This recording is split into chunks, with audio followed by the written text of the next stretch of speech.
Hello, on this channel I like to talk about TV, films and comics, and today we're going to talk about a comic called The Next Testament by Clive Barker.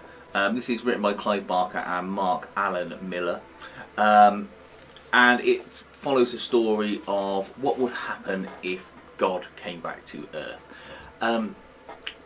The difference being that God is not as you might expect him to be. It's the God from the Bible, but with this they say, well look, that was a story and a version of what happened, but when you actually bring God back, he's totally different. In this he's called Wick, and he's very Old Testament, and he's all into sort of punishing people, hell and brimstone and orgies and things like that.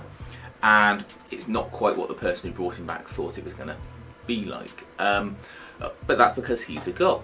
So we're just insects to him, and he's not that bothered by us. It's an alright story. It's classed as an omnibus, but it's obviously in a paperback edition. There's no hardback version of this. It's not a story you would ever read as single issues or volumes. You have to read it all as this version anyway to get the full story. There's no sort of natural stopping point in it before it gets to the end. And it does wrap up at the end as well. It doesn't cost a great deal to buy, particularly now it's been out for a while, so it's worth picking up if you're a Clive Barker fan or want to just have a different story.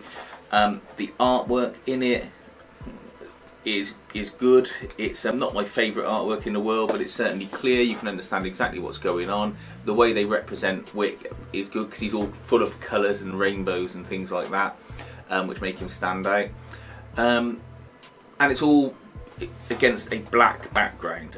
You'll see this when I'm flipping through it, but it makes it stand out that everything's against black instead of a traditional white background. I enjoyed reading it, but I wouldn't want to go back for more.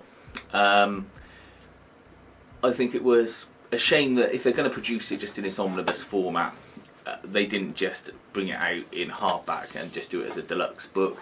But Boom tend to favour this sort of collection over hardback, and I'm not sure why, because I'm sure collectors would be happy to buy it. Let me know your views on it if you've read it yourself, and please feel free to like and subscribe, and thanks for watching.